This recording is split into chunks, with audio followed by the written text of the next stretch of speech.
dialogue that Plato mentions, in which Socrates argues with a man whose basic proposition is that might makes right. That's his argument. And Socrates wants to prove to him that it is better to be oppressed than to oppress. Because if you are oppressed, it's your physical being that gets harmed. But when you oppress, you harm your soul. So that an oppressed person's soul can remain intact, even if their body does not. But an oppressor, his soul is what is destroyed through his oppression. So this is his argument. He attempts to prove to this man. And this man, he's looking purely in these terms, in material terms. He said, that's all fine and dandy, Socrates, to philosophize like that when you're 18 years old. But at your age, you ought to be ashamed of yourself. You should have given up those ideas long ago and dealt with the reality of the world. At that point, he realizes in his argument that he can't reason with this person in worldly terms, and he switches the argument. And this is something that Ibrahim a.s. does when he talks to Nimrod. He takes the argument to a higher level. Because Ibrahim a.s. says to Nimrod, he says, when he asks him about Allah, he says, my Lord is the one who gives life and gives death. So this tyrant brings two slaves, kills one, and says, go ahead, you can still live. He said, I can do that. Now Ibrahim could have obviously said, with all due respect, that's a pretty idiotic attempt to explain my meaning. What I meant was God is the originator of life and He's the taker of life, and that. But he didn't say that. He could have gone that route. What he did is he took the discourse to a higher level, and he said, that's okay, pretty impressive. My Lord brings the sun from the east, and we watch it go down in the west. Let's see you bring it from the west, and we watch it go down in the east, and the Quran says, فَبُهِتَ الَّذِي كَفَرَ. Suddenly the one who was in disbelief was bewildered. He was at a loss. He had no argument anymore. So this is what Socrates says to this man is, he says, let me tell you something. I'm going to tell you something that I know is true, but you're going to think it's a myth. When you die, you're going to be raised up. That's what he says. It's in the Platonic dialogue. He says, when you die, you're going to be raised up. And you're going to be brought before a court. And that judge is not susceptible to bribery. You're going to be stripped naked of your clothes. All of those things that can influence a judge in this world, when you walk into the courtroom with your three-piece tailor-made suit, looking at your Rolex or your Cartier watch, with your dream team behind you. That's pretty impressive. If I'm a judge, I'm going to be impressed. He said, none of that's going to help you. This judge isn't susceptible to those type of trappings. And you might be able to box my ears off in this world, but if you continue on your way, you're going to get your ears boxed off in the next world. My commitment is to live the best ethical life that I can as long as I'm in this world, so that I'm saved in that court of law in the next world. And that's what I suggest you do. That's the message of Hajj.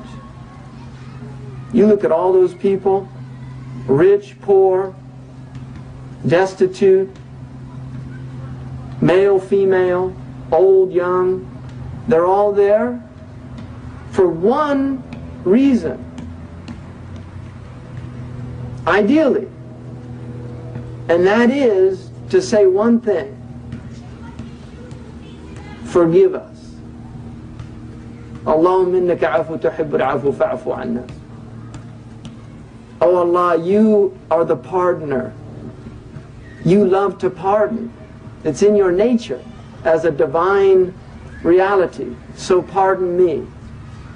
And the message that you suddenly realize is, looking around, everybody's doing the same thing. We're all in the same boat here. And there's people crying on Arafat with tears, and some of them are shouting. And you're looking around, they're all asking the same thing, and then you start thinking, if that's what he wants the same thing I want. And you realize you're looking at 3 million people that represent the entire human family, and they all have one common desire: to be freed of the mud of their existence, to get out of that earthy nature that keeps pulling us down, to rise to something higher. And that's what he saw. And that's why when he came back to this country, he was able to do that. Because the challenge of Malcolm is that a man from a good family reduced to a petty criminal who rises above that to become a racist that attacks the system that he believed forced him into the life that brought him to the lowest of the low. And then he goes and sees another way out, which is that I don't have to go that route. There's another way. It's to realize that that one oppressing is in worse shape and in more need of the one being oppressed. And if you can't see that, you're blind. If you can't see that, you're blind. That's the message. That's what he came to say. That these people need help. And it's very, very easy to have sympathy for the oppressed. But it's very, very difficult to have sympathy for the oppressor. That's what Dostoevsky says when Jesus says, love your enemies. That's the challenge. It's not loving those who are good to you. Anybody can do that. It's actually having some sympathy for people that you're enemies. And that's why the Quran says, عَسَى اللَّهُ أَنْ يَجْعَلْ بَيْنَكَ وَبَيْنَ الَّذِينَ عَدَيْتُم مِّنْهُم مَوَدَّةً. Perhaps God will put between those who you are now in animosity with, who will put love between you.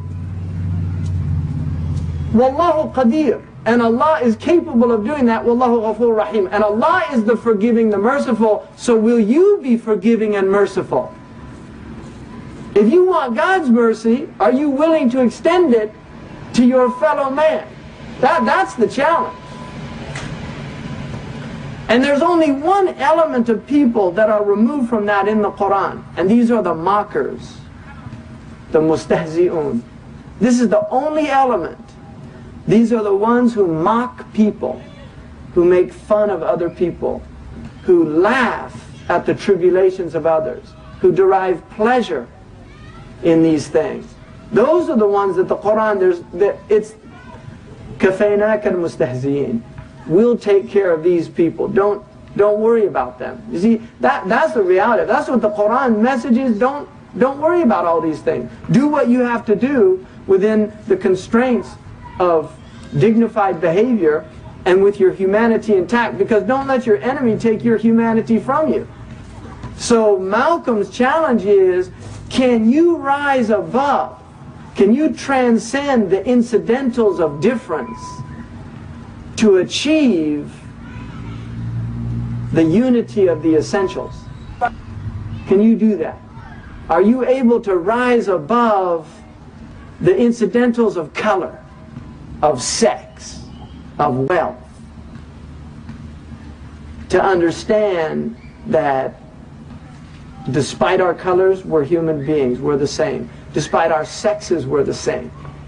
A man and a woman are the same. That's what the Quran says.